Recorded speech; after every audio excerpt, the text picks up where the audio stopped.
পাবনায় কুকুরের ৮টি বাচ্চা পানিতে ডুবিয়ে একজন নারী মেরে ফেলেছে। আপনারা দেখেছেন যে আসলে কুকুরটা কি অসহায় ভঙ্গিতে সে তার বাচ্চাগুলোকে খুঁজতেছে। এই যে মহিলা এই অমানবিক আচরণটা করলো, এটা আসলে মুসলিম একটা দেশে একটা কুকুরের সাথে এই আচরণটা যায় না। আল্লাহ রাব্বুল আলামিন এক একটা প্রাণীকে আল্লাহ তাআলা সৃষ্টি করেছেন, হয়তো তাদের আমাদের মতো আকল নেই। মানুষকে আল্লাহ তাআলা আকল দিয়েছেন, যৌবিক চাহিদা দিয়েছেন, এরকম দুষ্টামি বুদ্ধি দিয়েছেন, দুষ্টামি করার মতো ক্ষমতা দিয়েছেন, আবার ভালোও বানিয়েছেন। এক একটা পশুকে আল্লাহ রাব্বুল আলামিন সৃষ্টি করেছেন, তার মধ্যে কোনো হিংসা বিদ্বেষ মারামারি ফাসাদ নাই। তো পশুরা কখন হিংস্র হয়ে যায়? আমরা যখন তাদের অধিকারগুলো নষ্ট করি। দেখুন এখন দেখা যাচ্ছে যে বনাঞ্চলের যেই শিয়ালগুলো একসময় মানুষকে দেখলে ভয় পেত, সেই শিয়াল এখন একেবারে মানুষের মধ্যে চলে আসতেছে। তো কিছুদিনের মধ্যে আপনারা দেখবেন যে এই শিয়াল হিংস্র হয়ে মানুষকে কামড়াতে আসবে। কেন? কারণ আমরা তাদের খাবার নষ্ট করে ফেলেছি, আমরা তাদের আবাসস্থল নষ্ট করে ফেলেছি। তারা এখন ঘন বন পায় না। তো আমরা যে পরিবেশের এই ভারসাম্যগুলো নষ্ট করছি, আগামীর পৃথিবী আমাদের জন্য বসবাস অযোগ্য হয়ে যাবে। কারণ তারাও তো আল্লাহর মাখলুক, তারাও তো আল্লাহর সৃষ্টি। এই যে আপনি একটা কুকুরের সাথে অমানবিক আচরণ করলেন, এই একটা আচরণ মানুষকে জাহান্নামে নেওয়ার জন্য যথেষ্ট। সহিহ বুখারীতে এই মর্মে হাদিস আছে যে একজন খারাপ মহিলা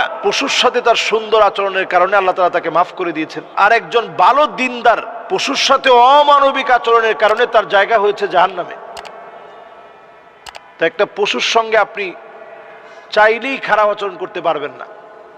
আমরা অনেক সময় এই অবলা পশুদের প্রতি অমানবিক আচরণ করলে আমরা নিজেরা তৃপ্ত হই, তাদের চিৎকার আমাদেরকে আনন্দ দেয়, এটা আযাবের কারণ। নবীজি সাল্লাল্লাহু আলাইহি সাল্লাম দেখলেন একটা উটের চোখে পানি। নবীজি বললেন, এই পশুটার ব্যাপারে কি তুমি আল্লাহর কাছে জবাব দিতে হবে না? এই পশুটাকে তুমি ক্ষুধার্ত রেখে তাকে দিয়ে তুমি কাজ করালে, সারাদিন তাকে কষ্ট দিলে, কিন্তু উটটাকে তুমি খাবার দিলে না। এই পশুর ব্যাপারে তুমি আল্লাহর কাছে জবাব দিতে হবে।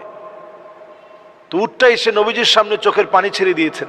তো প্রিয় ভাইয়েরা আমার, এই যে মহিলা এই অমানবিক আচরণটা করলো, এটা আসলে মুসলিম একটা দেশে একটা কুকুরের সাথে এই আচরণটা যায় না। হ্যাঁ, কোনো কুকুর যদি হিংস্র হয়ে যায়, একেবারে হিংস্রতার কারণে অনেক মানুষকে কামড়াচ্ছে, এরকম যদি কোনো কুকুর করে, তখন এটা আপনার দায়িত্ব না। আমাদের দেশে বন বিভাগ আছে, তারা এটাকে তখন কি করা লাগবে তারা করবে। তাদের কাছে ইনজেকশন আছে, ইনজেকশন পুশ করবে। একটা কুকুরের সামনে যদি আপনি আরেকটা কুকুরকে আপনি মেরে ফেলেন, তাহলে কুকুরটা প্রতিশোধ পরায়ণ হয়ে যাবে। অন্য কুকুরগুলো প্রতিশোধ পরায়ণ হবে, মানুষকে কামড়াবে।